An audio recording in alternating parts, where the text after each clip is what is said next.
All right, on this episode of the LPDS, we get into, sports updates, very minor sports updates. I found another commercial I want to talk about that I actually liked for some reason. Uh, got some vegetable garden updates for everybody who cares about that stuff. And then we have some interesting junction topic, I guess. Interesting for me. I don't know. We'll see how you guys like it. We also have a hotline call, a nice hotline call that we'll get into, and of course, a cage fact for everybody's enjoyment. All that coming up right now.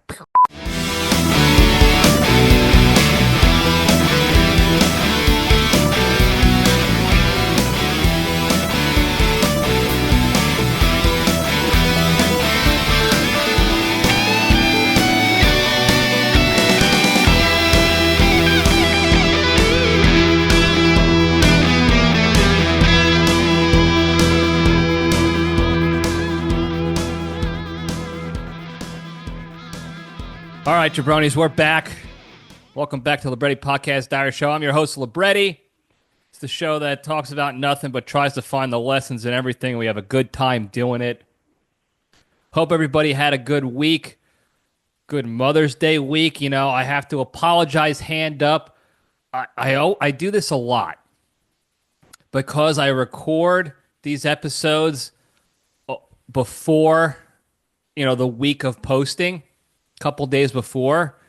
A lot of times, I miss holidays or significant events that happen of that week, and I want to make sure, while I try to keep the general topics, the junction topics and stuff, things that you can listen to and be entertained by or learn lessons from, regardless of when the episode posts. Whenever you listen to it, I believe they call it evergreen. Creature told me that. So I try to do that. Sometimes it doesn't happen. Sometimes it does. But with stuff like holidays and things like that, I want to make sure I'm bringing them up as they're occurring. And when they happen the week ahead, Mother's Day was on last Sunday or 2 Sundays ago, depending on when this posts. So I wasn't thinking about it when I was recording. I think about it on the day of the holiday, you know, especially Mother's Day, because I'm calling my parents anyway, so I'm calling my mother and talking to her, and then I didn't think about talking about it ahead of time, so I feel bad for the moms out there that listen to this. I know there's a few of you. Whether you do that on your own accord or because your husbands listen to this and you just happen to be in the car when it's going on, you're the real heroes.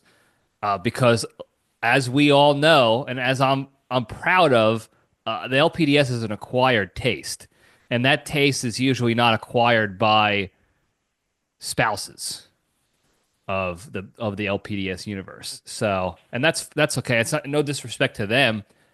It's just it's not their thing.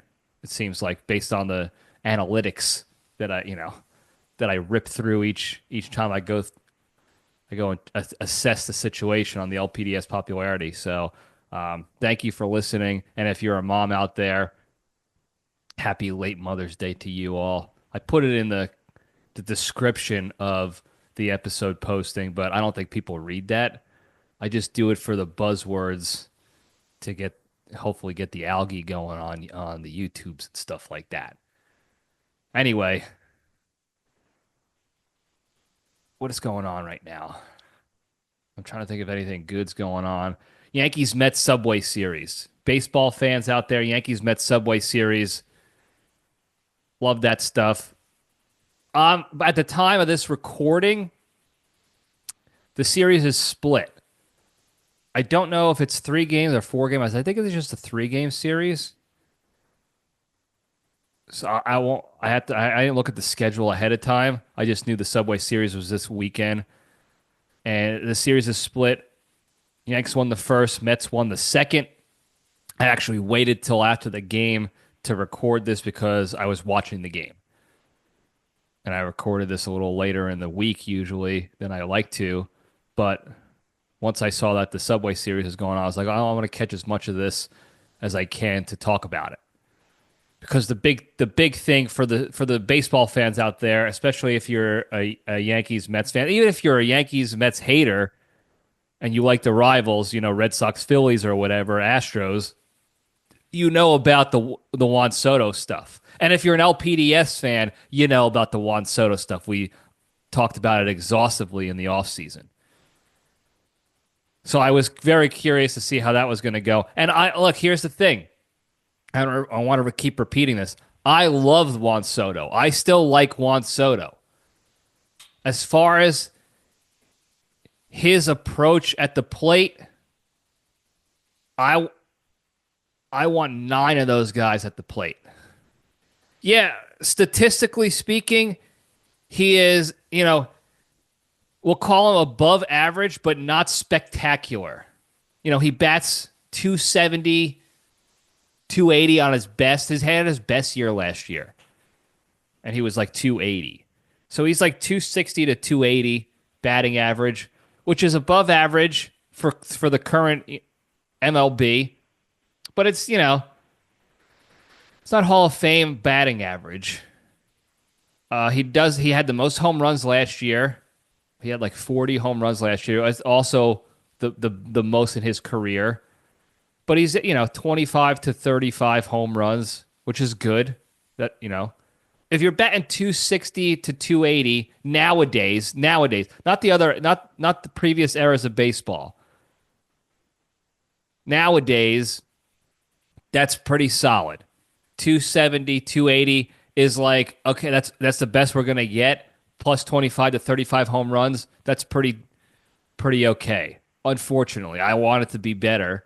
I always look at batting average, RBIs, on base percentage. I look at those numbers still more. Maybe I'm just because I grew up on that, but I still think that you getting hits is more important than you just getting home runs and striking out 200 times a year. So, but Juan Soto's approaches at the plate make him scarier. I haven't done the numbers crunch myself, but I have to believe that he has a higher than average amount of walks, unintentional walks, not just intentional walks, but unintentional walks, regular base on balls in the scorebook. I have to imagine he has a much higher than average in that because pitchers pitch around him. He's a guy that you pitch around. And he had his best year last year. You can argue, the Yankees fans are going to certainly argue it, because he was batting in front of Aaron Judge or behind him. I forgot what order, whatever it was. So they didn't want to pitch to Judge, so they would, he had a lot better, a lot better at bats, a lot more pitches to see because they didn't want to walk him to get to Judge.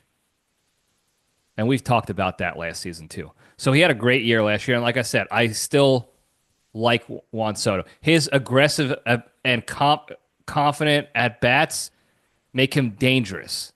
Yeah, he's only batting 260 to 280. I mean, it's good for the Yankees. He's the second best batting average on the Yankees practically last season. But because he has that confidence, at every pitch, he goes after it like it's the last pitch he's ever going to see. It's the game is on the line every pitch. And he has more success because of it. And I wish every batter was like that on the Yankees. All that being said, he got way overpaid by the Mets, and the Yankees fans are all dramatic and pissed about it.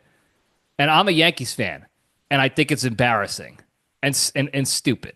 First of all, you're pissed that he took the Mets deal when they gave him more money. Of course he's going to take that deal. He was looking for the money, the guaranteed money.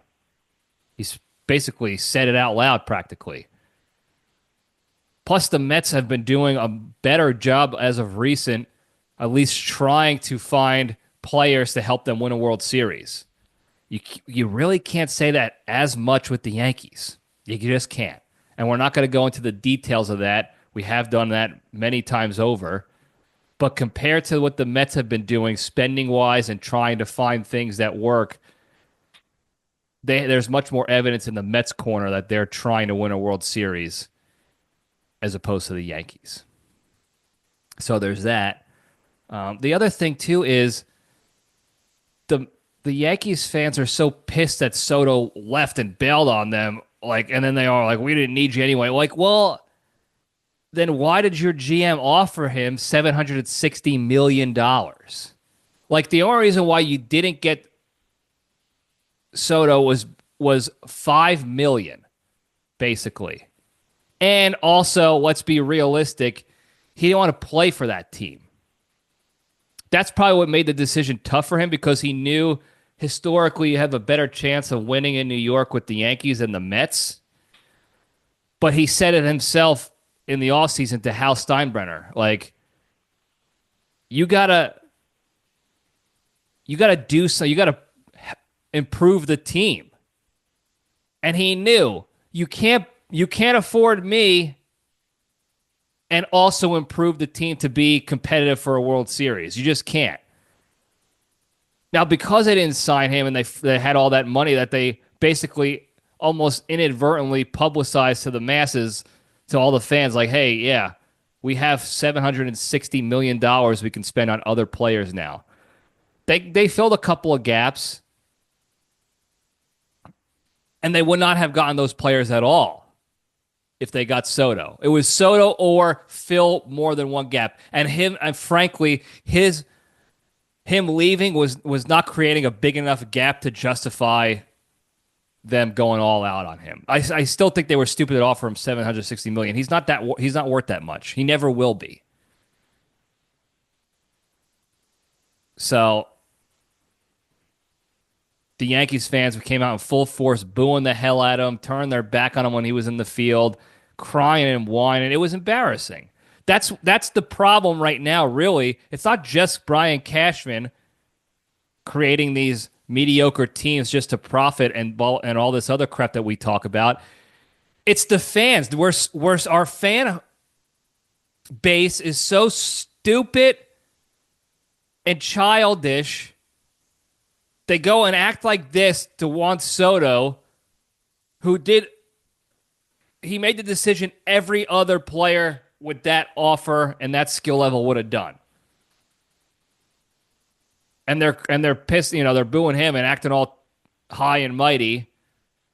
And they're stupid enough to believe every time Cashman says, "Yeah, we want to win, we're trying to win a World Series." And they keep going back there and filling the stadiums and spending all the money for them to get absolutely dog walked in the World Series that they're lucky they even made last year. That's my problem, is the fan base they're the ones allowing it to happen, because they're essentially voting on that, and they're saying they're okay with it with their wallets, pissing away their kids' college funds and their rent payments and all that to go buy $62 hot, sweaty tiramisu in a helmet and watch Jazz Chisholm wear 15 pieces of accoutrement, shout out Wet Cat, to bat 180 and then get hurt. Like, give me a break. Anyway, as of right now, the series is tied 1-1. That's all I have to say about that. While I was watching that, and I was watching, those ex-veteran vigilante or cool CIA shows that I've been on a kick on lately on Prime, and I don't pay enough of Amazon Prime or to Amazon Prime to get commercial free, which is just a racket and a scam. There's commercials in there, and one of the commercials I saw was for the Reese's lava cup, Reese's chocolate lava cup, and it's a thicker Reese's peanut butter cup with chocolate sauce inside. chocolate syrup inside. That's it. No big deal. I mean, I love a good Reese's. I'm a Reese's guy, but there was not like what they were advertising for was not that spectacular. But it's a commercial that I had to talk about. We talked about commercials last week and how stupid some of them are and who they're marketing to and all this other stuff. This one was what made me laugh. This one was actually funny to me because they were essentially making fun of their market. And what was funny to me about it was not so much the joke, because I'll explain the commercial for you. It was the fact that they know that they can act like directly, actively make fun of their biggest market, and they're still going to gain sales from it. People are still going to buy Reese's. It was great. So the premise of the commercial is the new chocolate lava Reese's. And they're advertising, and they got all these rabid Reese's fans heard about the lava, the Reese's lava, and they're like, we want lava, we want the lava.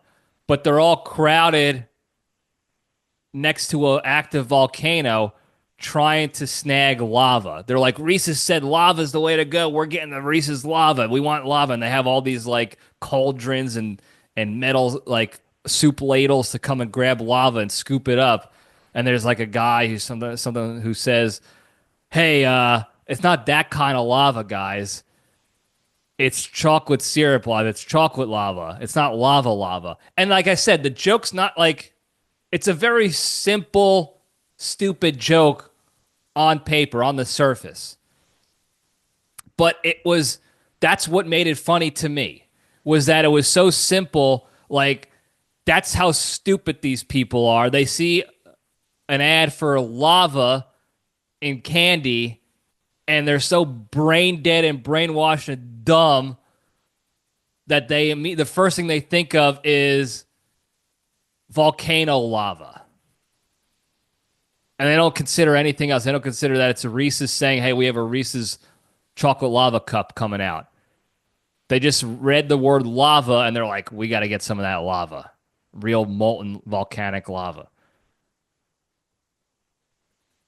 And I have to applaud Reese's. I was already buying Reese's to begin with. I have a fridge drawer full of Reese's as it is.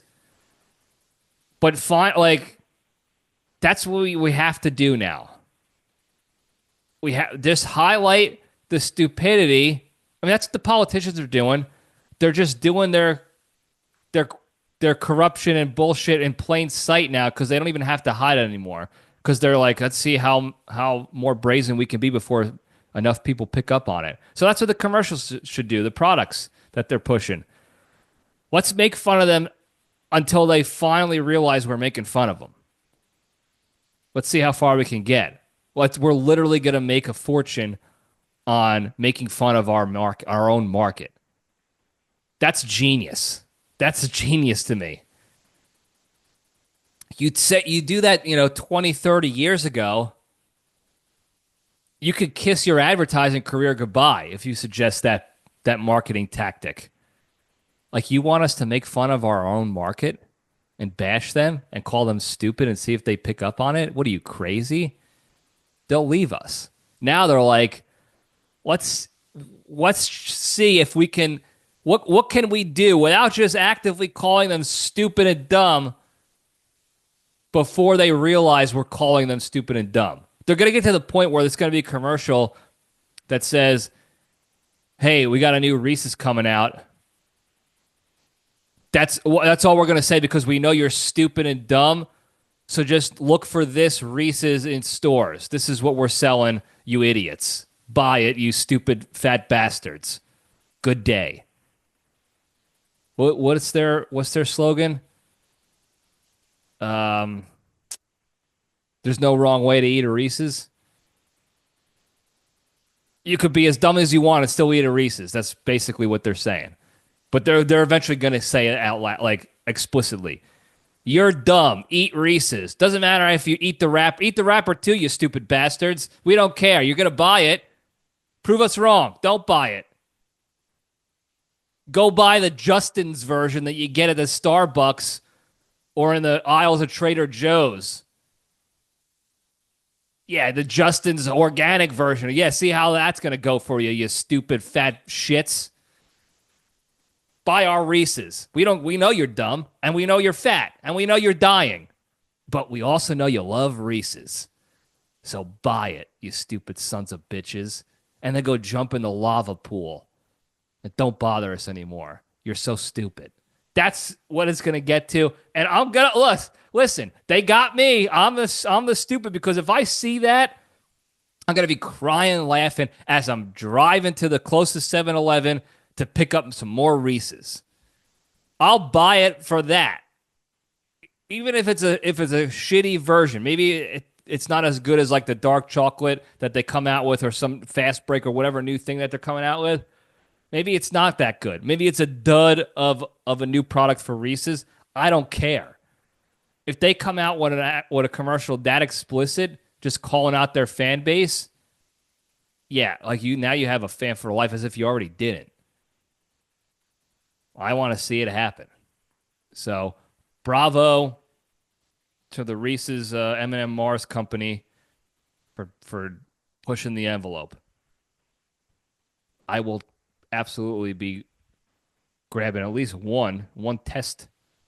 We'll test Reese's when I go grocery shopping to see how it is. They got me. I'm a fan for life. I'll be a fan for life if they start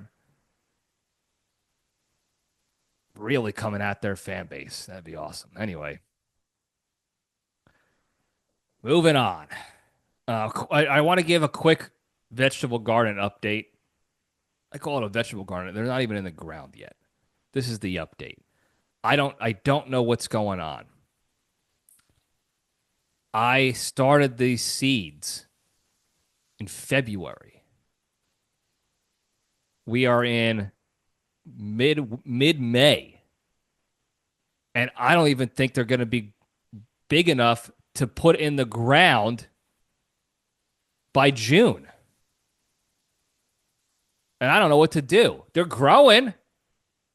They're looking healthy. I had to fight off. There was a couple of like caterpillars that were going after my peppers. Only the peppers, not the tomato plants. See, the thing with the tomato plants is like the leaves are not good. I think they're toxic or poisonous for most animals. So you're not going to get, especially the animals that I would see in my yard, the bugs and stuff are not going to really get the tomato leaves. But the pepper leaves, they're going after. So I had to find the culprit. They like camouflage on the stem of the pepper plant and then will sneak up and chomp away at the leaves. So I had to take care of that. But we got it figured out. We got it handled. But they're just growing so slow. And they're in all individual pots too. Big pots, so they have no reason not to keep growing. That's what they grew in last year too. And I don't know if it's just a slower timeline or I just have to start earlier. Like in December. I don't know anymore. But though at this rate, I'm not getting tomatoes and peppers until December again, which is crazy, but I'll keep you posted on it. We'll see how it goes. Anyway, let's just keep going, moving right along into the good stuff. We'll step into the cage.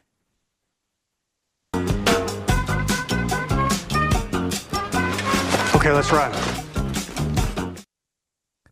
All right. Excuse me. All right.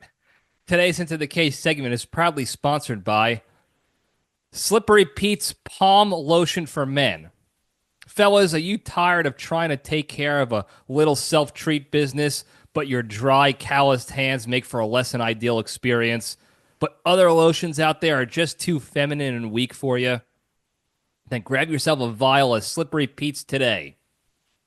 Slippery Pete combined forces with renowned chemist impersonator Tony Rigatoni to invent an all-new serum that not only moisturizes and smooths your skin, it also smells like lighter fluid so you aren't emasculated during naughty time. Be sure to keep out of reach of children and away from candles, as the lotion is extremely flammable and toxic if ingested. And pay no attention to the chemical burns you may experience on your member. They'll go away.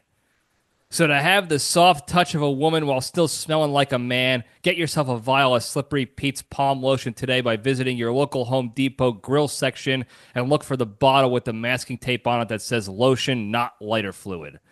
And if you use the promo code Weber Wiener, you'll get 29% off your first bottle of Slippery Pete's.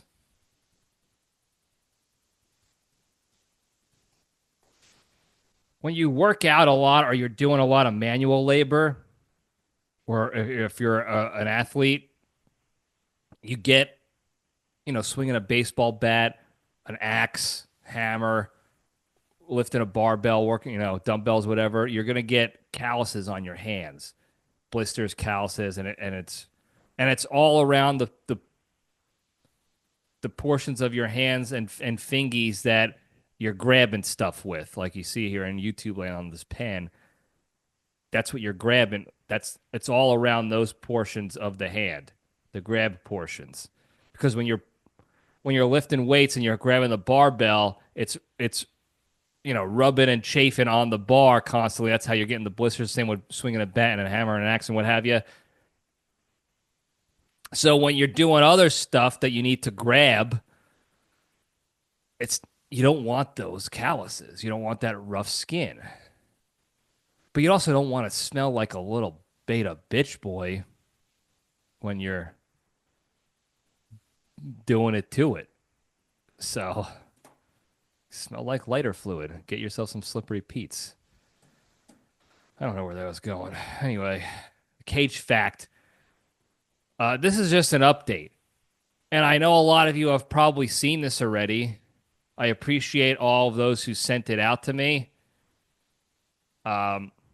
Not to dog on, like I said, I always want people to continue sending me Nic Cage updates as you see them, no matter what. Even if you think I've seen it already, it doesn't matter. Send it anytime, any place, any update. I'm here for it. But once again, I got about 12 people this time sending me this update. 0 of them sent it to me before I saw it myself first. And that's not a brag. I'm not sitting here actively looking for Nic Cage stuff 24/7. My algorithm on my phone, my computer, any technical device that I have, my algorithm is just feeding it to me. Because I do so often look up Nic Cage stuff, that it keeps it at the top of the heap when it comes to the algae. It's basically sports, Nic Cage, conspiracies, and girls with nice butts. That's basically it. So the algorithm is strong. Wet Cat keeps sending me memes and videos and stuff, trying to, I don't know if he's trying to purposely ruin my algorithm. His has to be absolutely obliterated. I can't imagine the stuff he gets on his phone now because of what he's sending. But I don't allow it.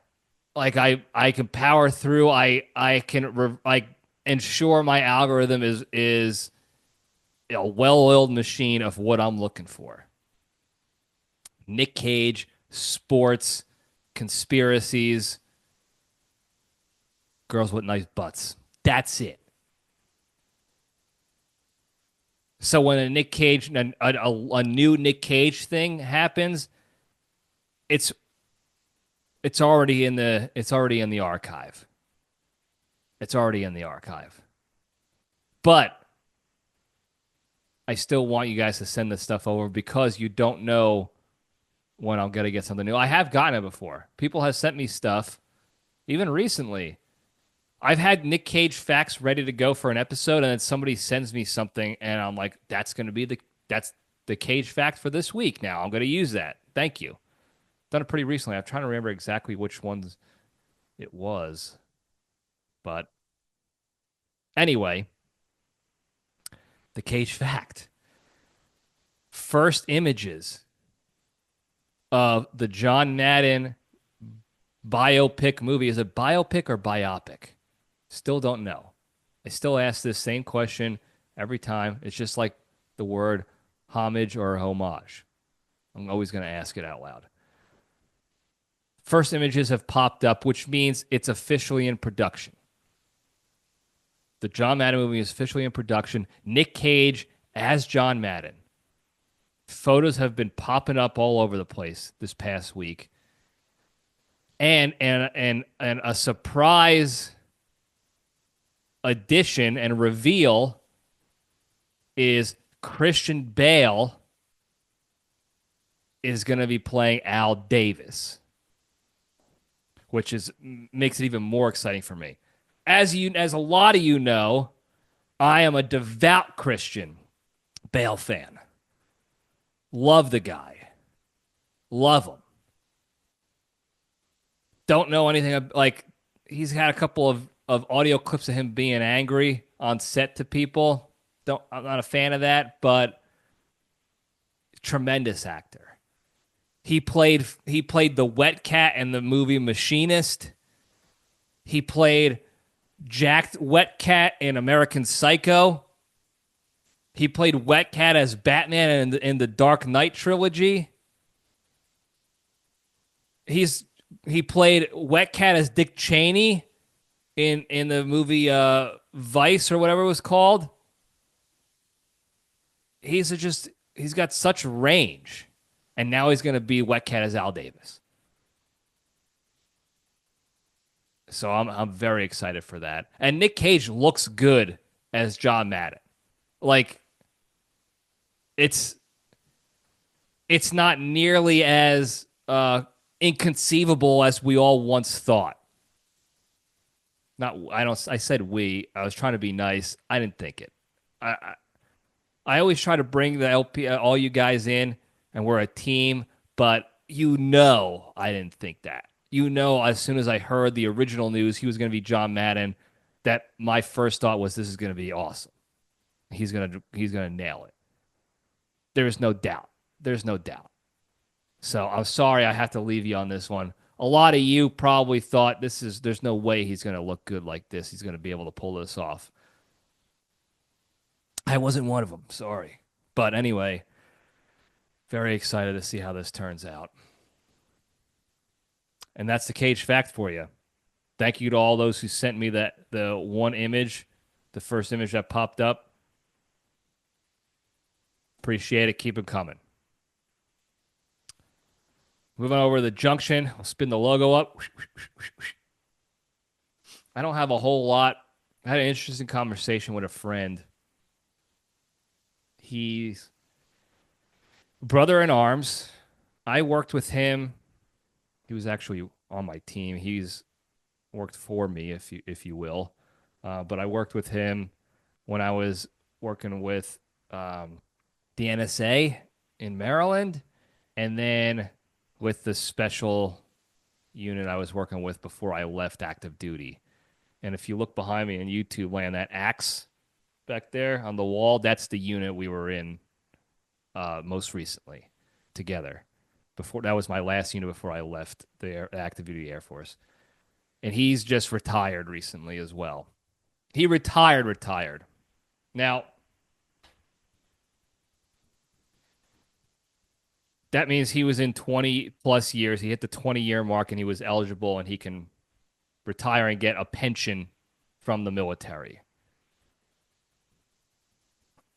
We were talking about it because he had thoughts about leaving years prior for various reasons in his own life, but he had a different life situation. He had, a family, has three kids. I think he's got more on the way or something like that. I don't know if he's got a lot of kids, he's got a big family. And he was the breadwinner of the family at the time. So he didn't have any idea what he would do after the military that was going to fill the void of that income loss without getting a pension and all that other stuff. So he stayed in, up until retirement. Now, he had a little different situation. He's an enlisted member. So they get to essentially do their job a little bit longer in the military than officers do. Now, there's some officer jobs out there that you're doing the do, if you will, for a long time before you have to become like essentially the manager or the leadership element or the staff position, and you're sitting behind a desk and pushing papers like flyers. If you're a pilot or flying in an aircraft doing that job of any sort, you're flying long, you're doing that job longer. But the norm, like a traditional Air Force officer trajectory is you get a lot of familiarization on a particular work role, and then the majority of your job, your duty is to lead a team of enlisted members who are doing that work role day in and day out. That's traditionally how it goes for the most part. But the enlisted members, they do the job even when they promote a higher ranks. They'll have additional duty tasks as like supervising individuals, but they're still on the hook for doing that particular job as well, a lot more so than the officers are. And then on the officer side, there's a lot more sort of administrative staff positions that you go to in different schools that are longer than the enlisted schools, for leadership and promotion and all this other stuff that kind of take you out of the fight, out of the operational picture, and more into the strategic side of the house. So he had the opportunity. Another reason why he's decided to stay in and retire was he had the opportunity to continue doing the job he loved up until his retirement time, basically. I didn't really have that opportunity. Um, I had a I had a fight to extend. There's a whole lot of malarkey that goes on the administrative side of the military when it comes to assigning jobs and moving and timelines and stuff like that. But basically, I had a fight my ass off to get extended in the unit I was at, my last unit, long enough to actually be able to do anything in the unit. They messed up my paperwork. They didn't mess it up. They did it on purpose. They messed up my paperwork to have me only stay there for like a year. Don't want to get into that. I can get into that later if you guys want to talk about that more military stuff in that regard. But I had a fight to be like, no, you're not putting me in a position for a year that takes a year to get spun up on everything. I'm not going to be like, that's a waste of a year for everybody, for the team that I would be leading, for myself, for the unit I'm with. So I fought for it. But after 3.5 years or however long I was with that unit, then they were finally like, nope, it's time to go follow this career trajectory that they try to cookie cutter blast at everybody. And that's when I was like, I'm not doing that. But my friend, going back to my buddy who retired, he hit me up recently and he asked, he's like, did you ever, you only had 6 years left before you got a retirement.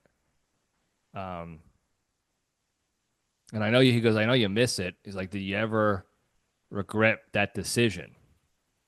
He's like, it would have been easy for you. Um, and I sat with that one for a little bit. And he's one of the people that never challenged, never pushed back and said, you're an idiot. I can't believe you're doing this. You should just push it, tough it out till retirement, run the numbers. You're going to get your pension. It's going to be great. I don't understand why you wouldn't want to do, like, he never did any of that. He just, you know, was supportive of my decision, and then he just asked me. And I'm sure he had a disagreement in his head of like, I would not have done that because he didn't do that. He had, he chose to stay in for various different reasons and he had different circumstances. But so I'm sure he was asking to kind of coax out like what was going through this dude's mind when he decided to not stay, stick it out for 6 more quick years for him or whatever. Um, and it got me in my like my feels a little bit, if you will, thinking about all that. And we had a good conversation over text about it. But no, I don't regret the decision at all. Like I said, I was in a position at that time that I was no longer going to be doing what joined the military to do anymore. I did not want to follow the standard traditional career track for my position, my job, my Air Force Specialty Code, they call it, AFSC. There is a career pyramid that they basically expect every officer to follow, and every officer should. The way they talk about it and indoctrinate you is that when you sign on, when you commission in the Air Force, and then you're in this particular role, this career path, that's the path. That's what you should be. Every decision you make is for that to follow that path. And I never wanted to follow that path, ever. I wanted to do the job as long as I could. So I found roles that I could try to do that. Now I got stuck doing, executive officer, secretary duty for colonels and stuff, which is, basically staff work. But it allowed me then to go bounce to other things that allowed me to do the job as opposed to watching people do the job and reporting to 18 different bosses and kissing asses and stabbing people in the back and all that other stuff. But now the jig was up. I was a major in '04. The next step is lieutenant colonel, and I was not what you would consider to be, by the Air Force's standards, what do they call an HPO, high potential officer or something like that. They have these little behind the scenes lists that all the higher ups had on the officer side that I got to be privy to a little bit when I was a secretary. And there's these criteria that makes you consider what they consider a high potential officer. I think it was high potential officer, something like that. HPO. That was like the beautiful people's club, the cool guy VIP list. If you're on that list, you're basically they're gonna make sure. Sorry, I'm dealing with mic issues. They're gonna make sure that you're in getting your next duty assignments, your next positions are gonna be keeping you on track to be a commander one day. And I wasn't on that track. I gave that track up early on in my career. So I knew I wasn't on that track. So I knew that the next jobs for me were staff, probably go work at the Pentagon, building PowerPoint presentations for broke dicks, other stuff that I just didn't want to. It was just staff work, extra staff work that was not what I wanted to do anymore. So I wanted to get out on a high note. So I don't regret it for that at all. I also don't regret the fact that I get the freedom now to go after my own goals. And then my friend asked me, he's like, well, were you scared? He's like, if you stayed in, it was the easiest 6 years you'll have. And he's right. It would have been the easiest 6 years because I knew what's coming. You know what to expect, and you just, again, tough it out. Even if you don't want to do it, it's there. The comfort of knowing the devil you know is better than the devil you don't would have made it would have made it easy. It would have made it depressing and disheartening and really depressing is the best word to describe it. But it would have been easy because it's just Groundhog Day. You know what's coming every day. Go to school. If you go to, you check off your leadership school box, and then you go do your staff assignments, looking at, doing his paperwork, wearing your Blues uniform in the Pentagon all the time, like stuff that I had no desire to do. Ironically, my first job out of the military as a contractor was doing a lot of staff work that the military didn't want to do, so they contracted it out. But I get to work from home and wear a guinea tee, so it's a little bit better in that regard. But leaving the Air Force was the scariest thing I've done mentally and emotionally, probably ever, I'd say. There's other stuff that scared me more so physically, and the immediacy of it like made it scary and a tough decision, but mentally and emotionally, and it was the biggest leap of faith that I've ever had to decide upon. Because if I stayed in, I already knew the path that I'd be on. Easy path. Not easy, but like it's a paved road to a pension. And then I know after that, I would get X amount of money per month for the rest of my life. Safe. It's safe. And if you have a family, I would have done it. If I had a different situation, as a lot of my friends do, and my buddy in particular that I was talking to, would have done the same thing. No questions about it. But I don't have those circumstances. I have a different support system in my life, and I didn't want to become a shell of myself with a pension. And I've seen a lot of people with families do that.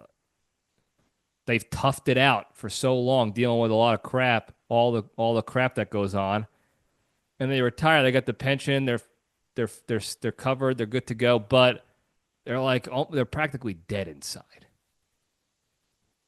Not everybody, but a lot of them.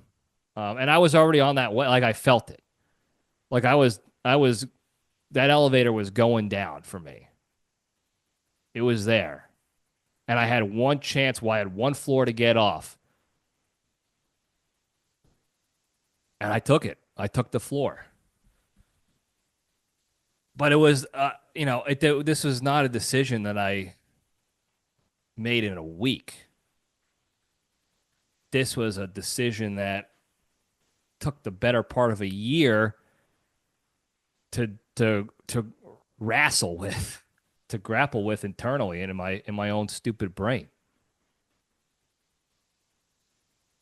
And most of the time it was fighting with like the voices in my head and the outside not distractors, but the outside opinions of, hey, don't be stupid. It's just 6 more years. Then you can go pursue your own goals when you're 43 or whatever it was. And blah, blah, blah. And you'll be fine. The road is paved for you. And then you can get off on a slightly less paved road as opposed to fields and tunnels you have to dig yourself in the dark. You're digging your own trenches now yourself if you leave at this point. But if I didn't leave if I stayed in, I am more than likely crashing my car on that paved road long before I get to the end, to get to my exit. So when people still give me shit for it, like I joke about everything. You know that. I always like to say like anything can be like any topic is is on limits. There's no topic off limits essentially when it comes to making jokes. The only thing that makes a joke not funny is if it's a bad timing or the wrong crowd, or you're just like object like that's it. Anything can be joked about if it's in front of the right crowd and or delivered effectively. Anything can be joked about. I've been around people, and myself included. We've joked about the darkest, most sinister things at seemingly the darkest and most sinister times to make those jokes. But you're in the right crowd, and it's funny, and it helps them, and it helps me. If you're in the wrong crowd, they're going to think it's offensive or not funny. And if it's bad timing, same thing. So anything can be funny. You just have to be able to deliver it to the right crowd at the right time, and you can do whatever. So I always joke a lot, and I know everybody, most of the people in my life that are giving me shit for that decision. Even now, it's jokes, but I still feel it a little bit because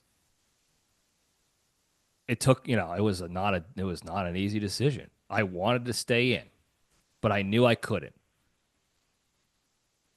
I had too many things I wanted to do on my own, and the bigger risk for me was not how am I going to survive financially if I don't have a retirement coming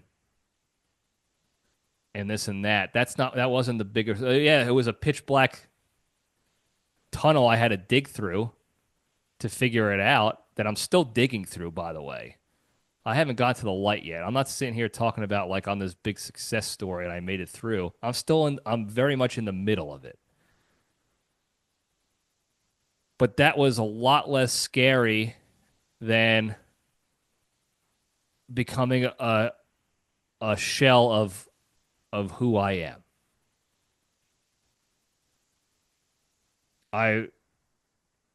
The writing was on the wall. That's the thing about the paved roads in life. Those comforting, easy things that you already know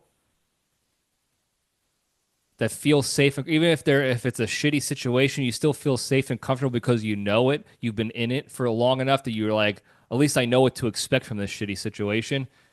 That paved road of staying in, yeah, I know it was paved. I knew what to expect, but I also knew I was going to hate myself for the next 6 years. I was going to hate my existence for the next 6 years. And I had to grapple with that. Like, for what? For money. For me, it was just money. Because I didn't have a family to support. I don't have to worry about like the retirement, TRICARE insurance, health insurance, all the other factors and benefits that kind of happen with retirement. None of them affected me or would have benefited me enough to even consider, like to even take that chance. That chance of becoming a shell of myself was a lot scarier and more dangerous than me currently digging in these trenches of the unknown. So yeah, I laugh it off, and I know everyone's mostly just joking, and it doesn't really bother me. I power through it, but it does bother me a little bit still. I still feel it a little bit because of that. Because again, it's just the initial hit of people pushing back on it is like in my head, I'm thinking, the money is not worth it. The pension was not worth this result. Which I knew it was happening. I knew that was going to happen. Paved road, I saw it coming. I know it was coming. But what made that decision more difficult, besides the unknown in the trenches here, was, the people that I worked with and worked for, like my buddy.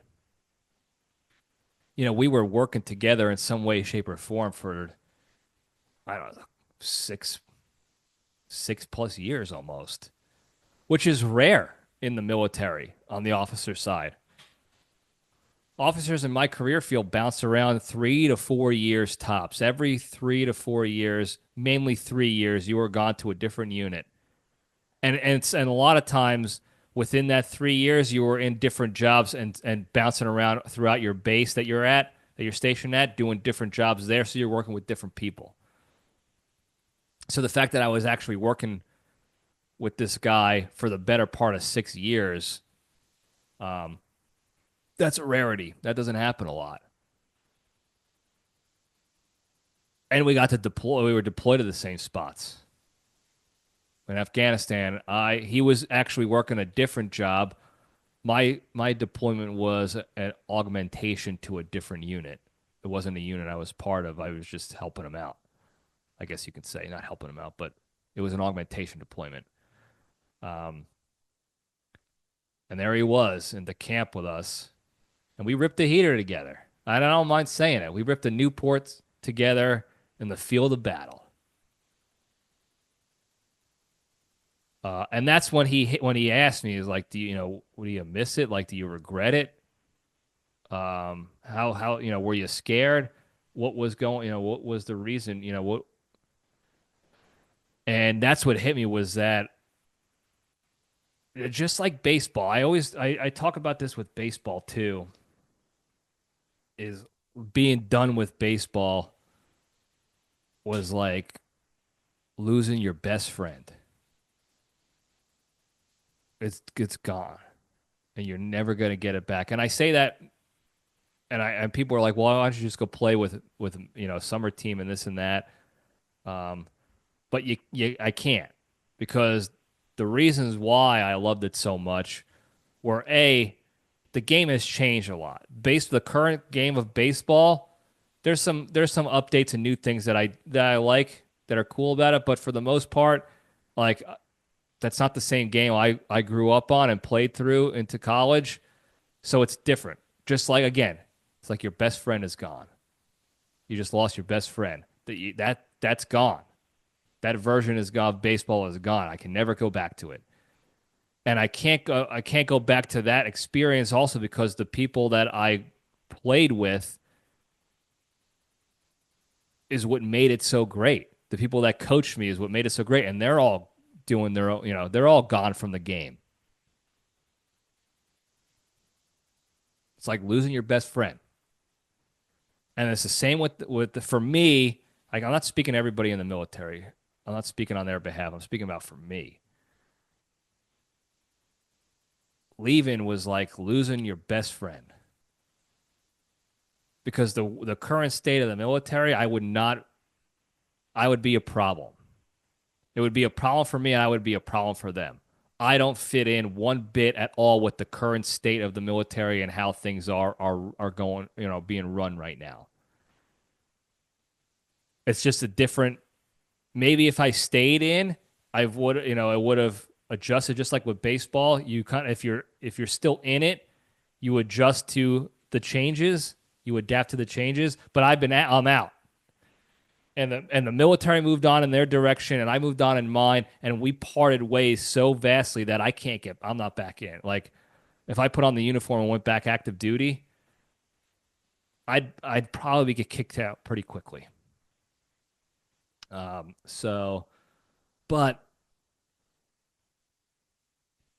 the people were the reason I stayed in even longer than I wanted to originally. There was a saying out there. I saw a guy. His Instagram name is Mandatory Monday, I think it's called, or Mandatory Fun Day, excuse me. And he was an Army guy.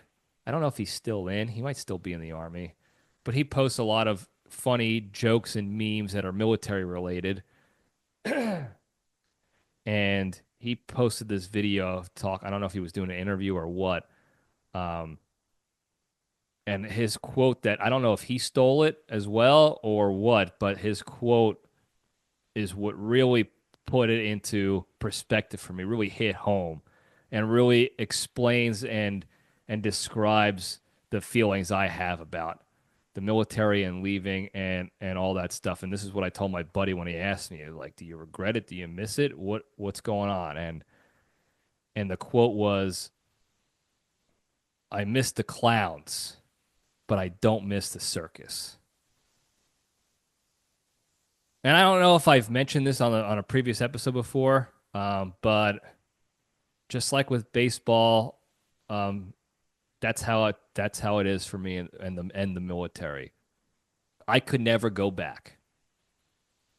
Right as it is right now, can't go. But I would kill. I would kill to be just hanging out in the dungeon of the basement command floor that we had in South Dakota with my boys throwing fat cheeses in our on our midnight shift, doing our drone support work. I'd kill to be roaming around New York City in civilian clothes with that gang doing the stuff we were doing up there. I'd kill to be in the trenches of Afghanistan and those shitty bunks watching Brooklyn Nine-Nine reruns on the hard drive we had in our shop and hacking the mish and going to chow and just doing the do out there. Uh, I'd kill for that. And and I sit there reading this text from my buddy, and again, it brings back all those like thoughts and feelings you had or I had when I was making that decision. It's like, man, should I have stayed in? Like, you always get those doubts that creep in. And that's another reason why, like, I get the jokes from my friends and stuff still. Some friends, I don't want to say all of them, but there's still some people out there that make the jokes about being an idiot for not staying in. Um, it it does initially bring back those thoughts and feelings of doubt. And you have to tell yourself, you did the right thing. I know I did the right thing, regardless of what I'm currently feeling at this moment. I know I did the best thing for me in my life, and that's why I don't regret it. I miss this stuff. I'm a trench guy. I missed any opportunity I could have got to do trench type work, what I would consider trench type work. I love that shit. But it's gone. Like, it's gone. I'm not getting back any of that stuff that we were able to do when we were able to do it.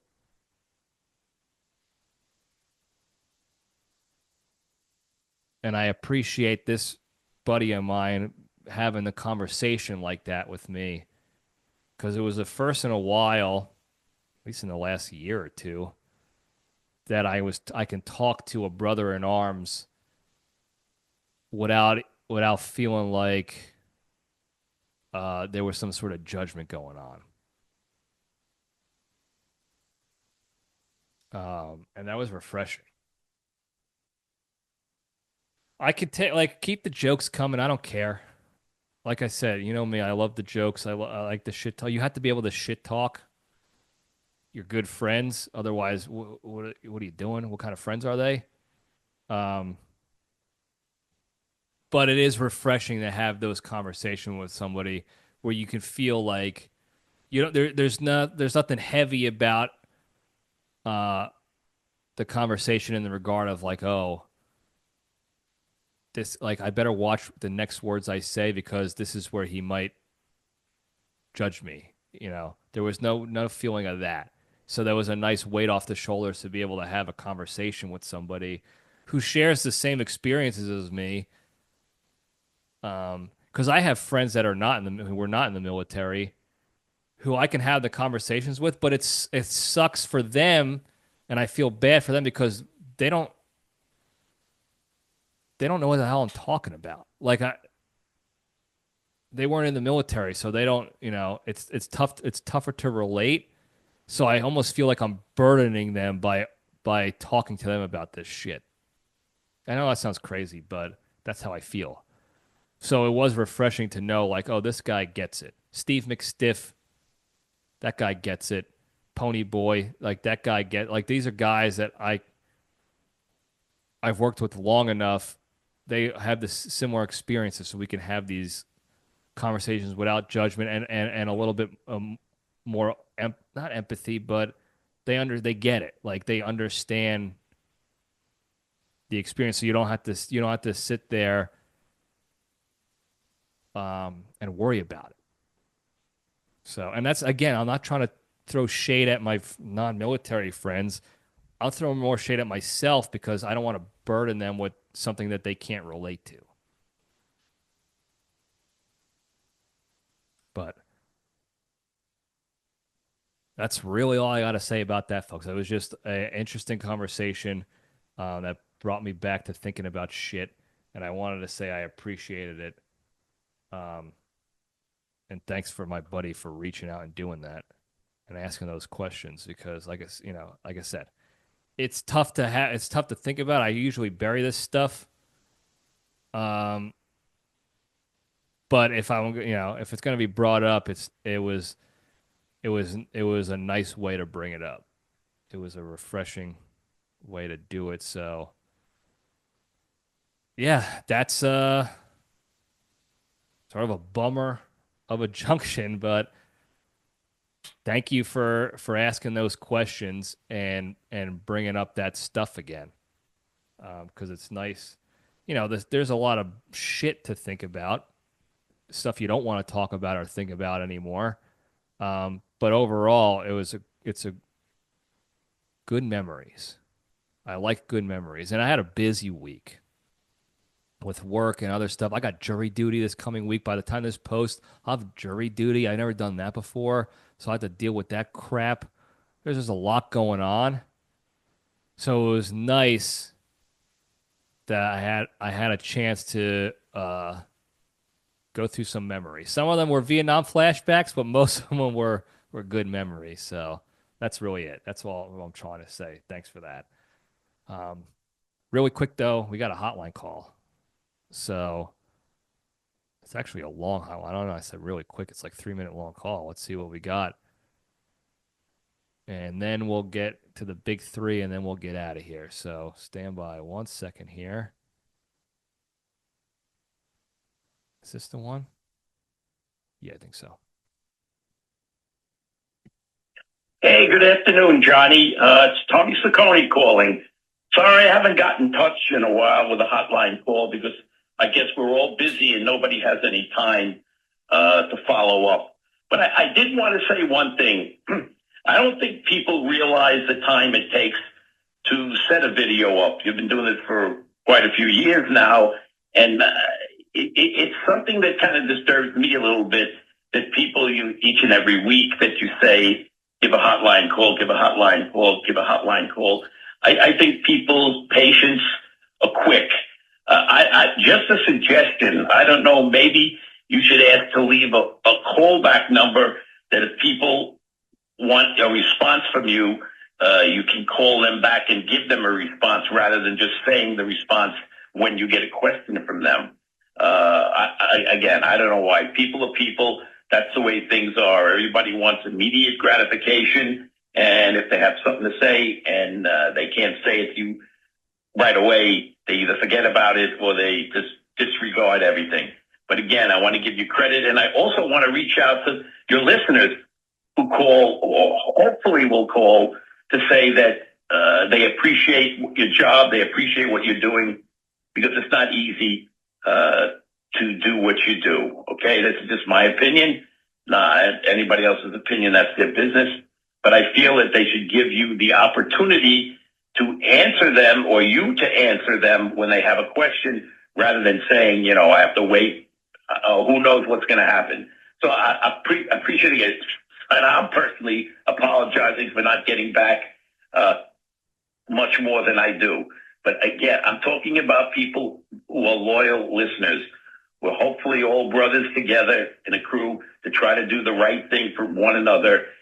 The world is tough enough with all the things, bad things that are going on, which you discuss weekly on certain things. So the reaching out has to be on both sides, yourself, obviously, and then the people who are supposedly loyal listeners to come out, because you should get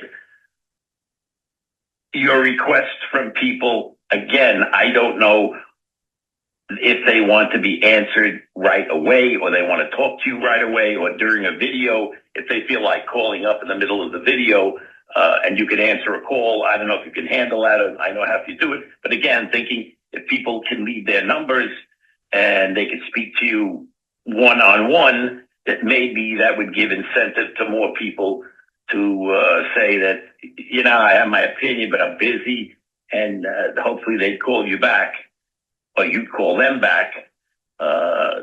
Again, the brotherhood must.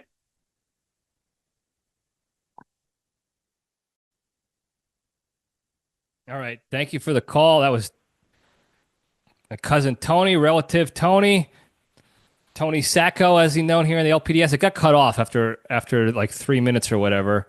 So got to figure out if there's like a limit on the voicemails or what have yous. But thank you for that. Yeah, here's the thing.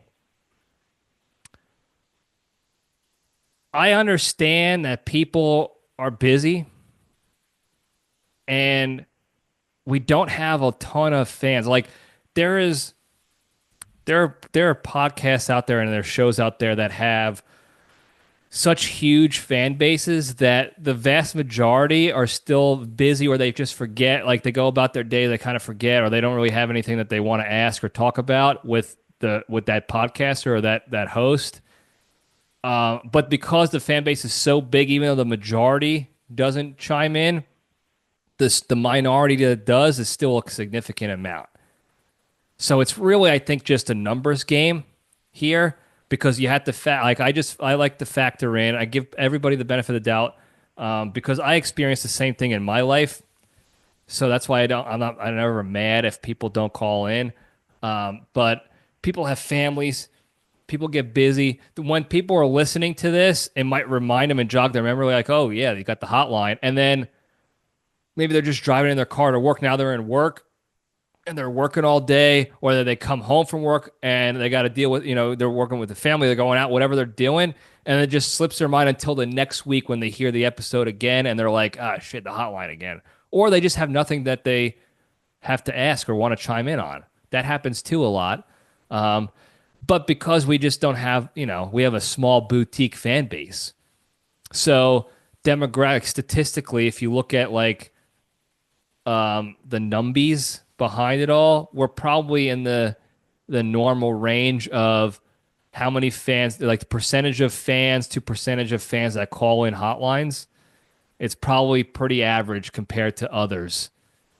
It's just not, it just doesn't seem that way because we don't have the numbies overall. If I had 100,000 listeners every week, I guarantee you we'd be loaded with hotline calls. Even if it was 15 hotline calls, that's a 2-day event. That's a 2-episode event right there, at least. I'd have to power through those calls. So it is relative, and I give people the benefit of the doubt that the fans here, the LPDS universe, are like, you guys are all doing a lot of great shit out there with your careers and your family life and this and that. So I completely get it. I do appreciate when people call in, though. Obviously, I love it. I prefer it, A, because I like being able to connect with you guys and interact in some way, shape, or form. And B, yes, it does, selfishly speaking, it does make it easier to prepare for an episode after a long week of other stuff I've got going on. Because now I know it's like, oh, I got 3 hotline calls. That's the Junction right there, calls. I could just react live to whatever they're talking about, whatever they're asking. It's perfect. So that's why I prefer it for those 2 reasons. I don't know how people would feel about the live interaction. Also, I don't know if I have the software or the technological prowess to pull that off I think that would cost a little bit of extra time and money that I don't have to make that happen, where it's like, I'm recording from this time to this time on these dates, call the hotline now, and I'll be on the, we'll talk live, and then I'll post it, the episode will actually have a live conversation, or, not live, but it'll be recorded. Or I can, like, again, I don't know if people want to have a live interaction like that. Like if they leave a callback number on the hotline and I call back on the episode, I don't like putting people on the spot like that. I think a lot of times one of the reasons maybe they don't call the hotline is because they don't want the limelight. So maybe I'll put more questions on social media that people can write in anonymously and answer that way. More LPDS polls. I used to do a lot of those. I've just been getting busy. I forgot about them. But I'll put more stuff on Instagram and Facebook to get the interaction that way, so that people can still contribute without having to feel, outed by having their voice on the hotline. Maybe that's it too. I don't know. There are options. Some of the options are not realistic for me right now because of time and money and priority. Some of them we'll give them a shot. See what happens. But I appreciate you, Tony, thinking about it and considering the LPDS universe as a whole and how we can get it better, how we can make the hotline thing a little bit better for everybody. So thank you for always being there for me and for the LPDS too. From a personal standpoint as a relative, and then also for the LPDS on that front too. So thank you for the call. Sorry I got cut off. I don't know why. I hope I didn't miss any other things important that you said. But that's it. That's all we got, guys. Now that's all we got. Before we go, the big three, very quickly, the 3 pillars to staying strong and being a better, happier, kinder, healthier, less stressed, more genuine human being, and be able to spread that positivity and goodness to all those around you and throughout the land. Number 1, exercise every day. Do at least one thing every day that's going to improve your fitness physically, mentally, or emotionally. Every day.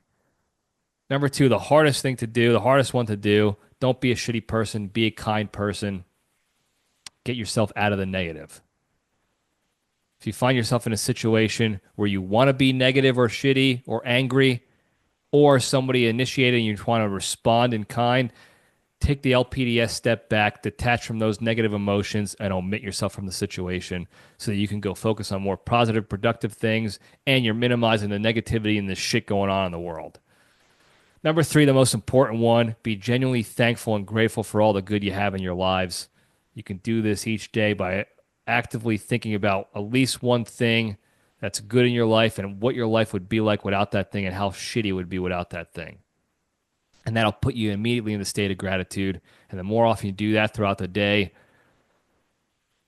the better off you're going to be. And if you do all these 3 things a little bit each and every day, work on it each and every day, baby steps each and every day, I promise you'll be a better, happier, kinder, healthier, less stressed, more genuine human being. You'll be able to spread that positivity and goodness to all those around you and throughout the land. Thank you guys again for tuning in.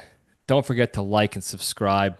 Tell your friends and enemies, and hit that hotline, baby. 202-670-1114. That's the number.